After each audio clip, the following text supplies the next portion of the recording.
الحمد لله رب العالمين والصلاة والسلام على سيد المرسلين وخاتم النبيين وعلى آله وصحبه أجمعين ومن تبعهم بإحسان ودعا بدعوتهم إلى يوم الدين. قال الله تعالى: أعوذ بالله من الشيطان الرجيم. بسم الله الرحمن الرحيم. اليوم أكملت لكم دينكم وأتممت عليكم نعمتي ورضيتكم الإسلام دينا. قال الله تعالى في موضع آخر: لقد كان لكم في رسول الله أسوة حسنة. کا جلسہ اصلاح معاشرہ اور سیرت النبی صلی اللہ علیہ وسلم کے سلسلے میں ہے. اس کا نام جو اصلاح معاشرہ جلسے کا رکھا گیا، یہ خود اس بات کی طرف اشارہ کرتا ہے کہ ہمارے معاشرے میں بگاڑ آ گیا ہے. بگاڑ آیا ہے تبھی اصلاح کرنے کی ضرورت پیش آ رہی ہے، ورنہ اصلاح معاشرہ کے نام دینے کی ضرورت ہی نہ پڑتی. بیماری کا علاج اس وقت کرنا پڑتا ہے جب آدمی بیمار ہو. اگر بیمار نہیں ہے، صحیح سالم ہے، تندرست ہے، تو اس کو بیمار بھی نہیں کہتے اور اس کو علاج کے لیے جانے کی ضرورت بھی نہیں پڑتی. میرے بھائیو دوستو، اللہ تعالیٰ شانہ نے اپنے فضل سے ہم سب کو صاحب ایمان بنایا. یہ صرف اور صرف اللہ کا فضل ہے. صاحب ایمان ہونے میں ہمارا کسی کا بھی ایک ذرہ برابر بھی دخل نہیں. کوئی آدمی یہ نہیں کہہ سکتا کہ میں نے اللہ تعالیٰ سے یہ کہا تھا، درخواست دی تھی کہ اللہ مجھے مشرک مت بنائیے، مجھے یہودی مت بنائیے، مجھے نصرانی مت بنائیے، مجھے تو ایمان والا بنائیے.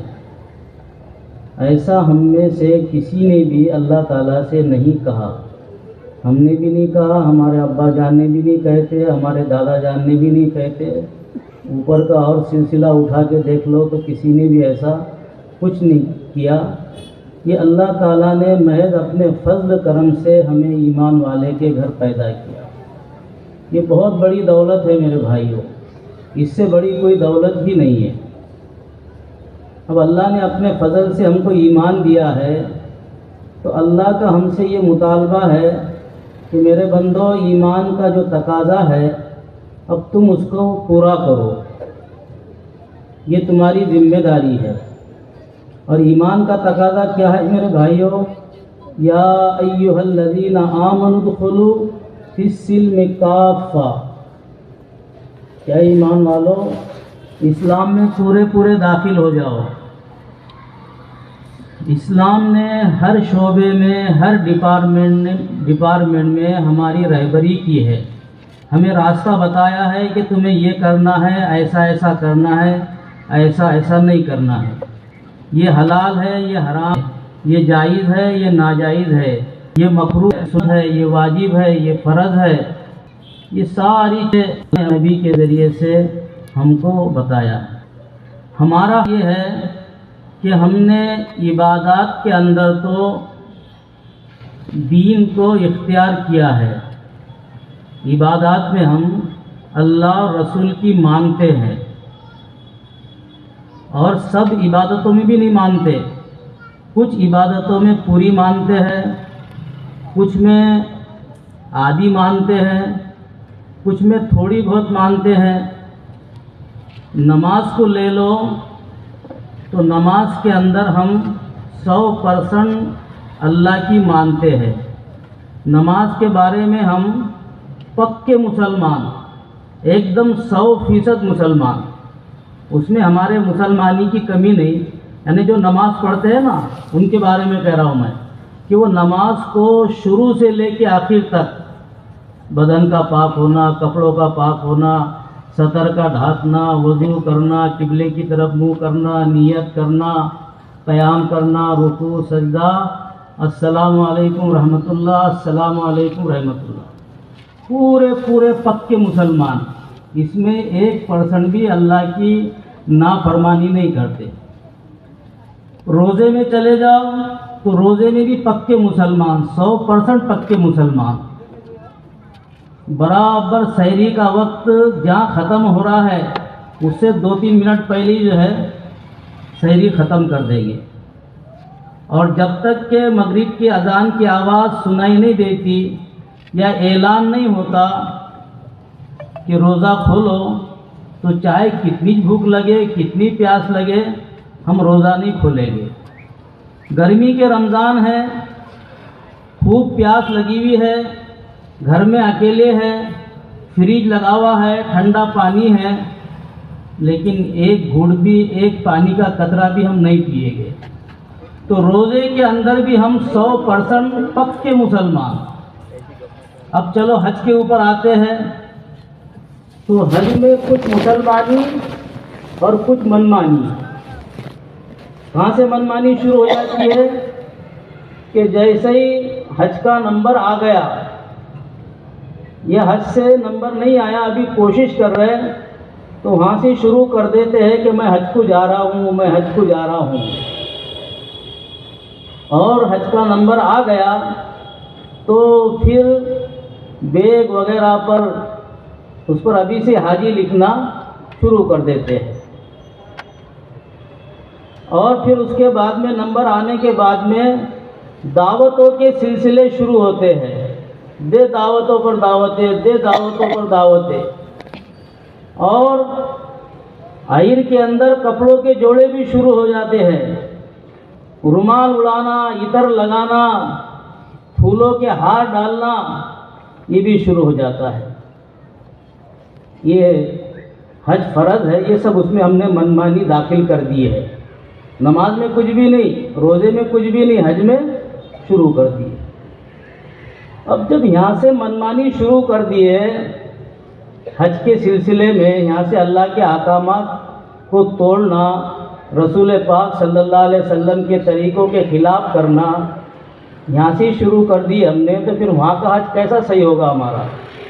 وہاں بھی ہمارا وقت بیکاری میں گزرے گا، دکانوں پر، بازاروں میں، کمروں میں نماز پڑھنا،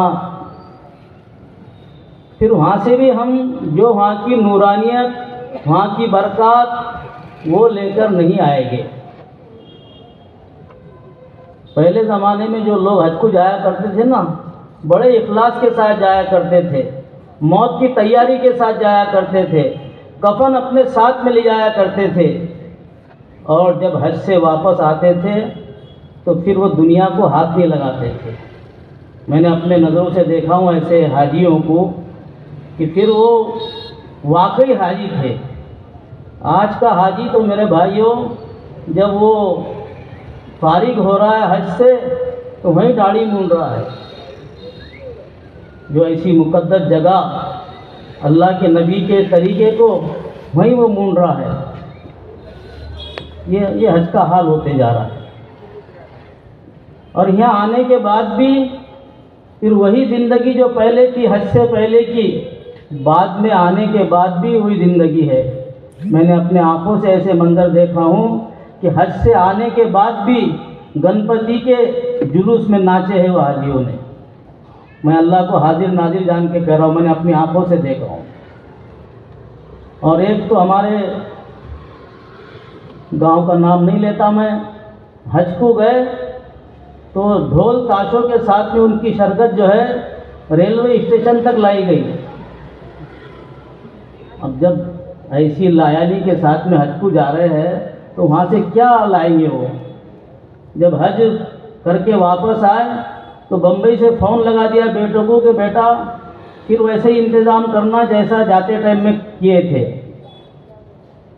تو جب وہ اترے تو پھر گھر تک جو ہے تو ڈھول تاشوں کے ساتھ میں حاجی صاحب کو لے جایا گیا۔ مراٹھی اخبار والے نے ان کا واقعہ چھاپا تھا، اس کی ہیڈنگ بنایا تھا کہ جسا گیلا تسا سالا۔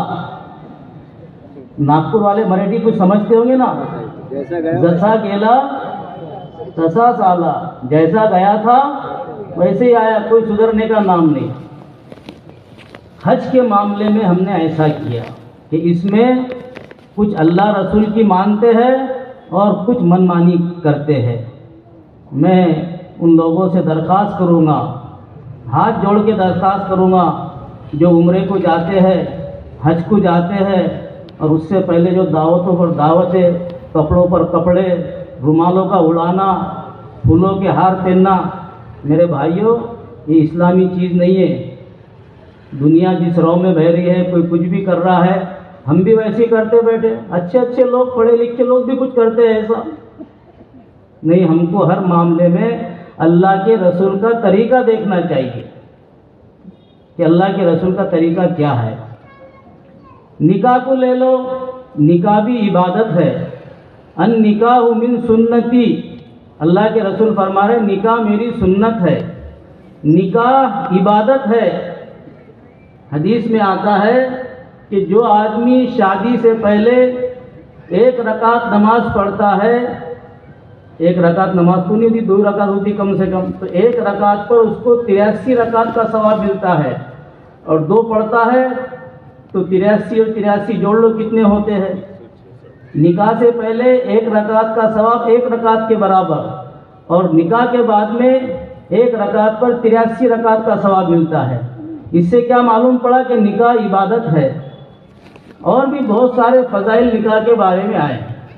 تو اس نکاح والی عبادت کے اندر ہم جو ہے اللہ اور رسول کی 5 سے 7 منٹ کے لیے مانتے ہیں۔ وہ 5-7 منٹ کون سے؟ جو نکاح پڑھانے والے قاضی صاحب ہوتے ہیں، خطبہ پڑھتے ہیں، اتنی دیر اللہ کی مانتے ہیں۔ پھر اس کے بعد میں ایجاب قبول کرتے ہیں، اتنی دیر اللہ رسول کی مانتے ہیں۔ مہر کا مقرر کرنا ہے، 1 وکیل ہے، 2 گواہ ہے، یہ ایسی 4-5 چیزیں، اتنی دیر تک اللہ رسول کی مانتے ہیں۔ اس کے بعد میں جو ہے پورا جو 2-3 مہینے سے نکاح کی تیاری چلتی ہے، تو اس میں ہم اللہ رسول کی نہیں مانتے، بلکہ ہم اپنے زبان حال سے یہ کہتے ہیں کہ وہ دین، وہ اسلام، وہ شریعت، وہ اللہ کے حکم، وہ حضور کے طریقے، میرے بیٹی کا نکاح ہے، میرے بیٹے کا نکاح ہے، تو ذرا 2 یا 3 مہینے کے لیے میرے گھر سے رخصت ہو جا، مجھے نکاح کرنا ہے۔ ایسا ہو رہا ہے میرے بھائیوں۔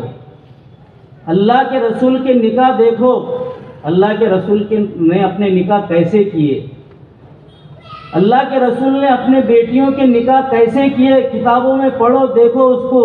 اللہ کہہ رہے لقد کان لکم فی رسول اللہ اسوۃ حسنہ، حضور تمہارے لیے رہبر ہے، حضور تمہارے لیے بہترین نمونہ ہے، ان کے پیچھے چلو تو دونوں جہاں میں کامیابی ملے گی۔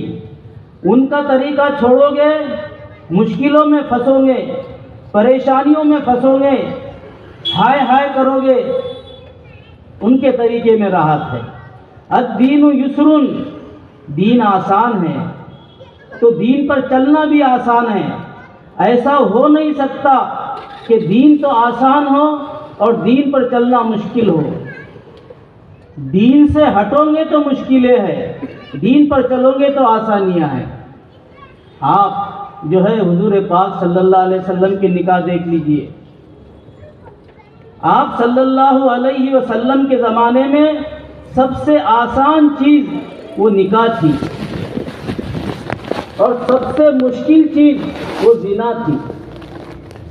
آپ صلی اللہ علیہ وسلم کا 23 سال کا پیریڈ ہے نبوت کا۔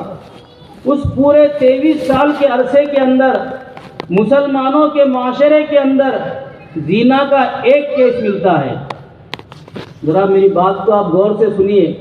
23 سال کے عرصے میں 1 مسلمان نے صرف زنا کیا۔ کیوں؟ کہ وہاں نکاح آسان تھا، زنا مشکل تھا۔ ہم ابھی جو آج کی رات گزری ہے، ناگپور ضلع کے اگر ہم سروے کریں گے تو زنا کے 2300 کیس، 30 نہیں 2300 کیس آسانی کے ساتھ مل جائیں گے۔ یہ ناگپور ضلع کی کہ ہر ضلع کا مسئلہ ایسا ہے۔ کیوں ہوا ایسا؟ ہم نے نکاح کو مشکل کر دیا تو زنا آسان ہو گیا۔ حضور کے زمانے میں نکاح آسان تھا تو 23 سال کے عرصے کے اندر 1 کیس ملتا ہے۔ میرے بھائیوں دوستوں، نکاح کے معاملے میں ہم اللہ کے رسول کے طریقے سے بہت دور چلے گئے ہیں، بہت دور چلے گئے ہیں۔ یہ جہیز یہ اسلامی طریقہ نہیں ہے، یہ حضور کا طریقہ نہیں ہے، یہ جہیز غیر اسلامی رسم ہے۔ کچھ لوگ جو ہے کہتے ہیں کہ حضور نے اپنے بیٹی حضرت فاطمہ کو جہیز دیا۔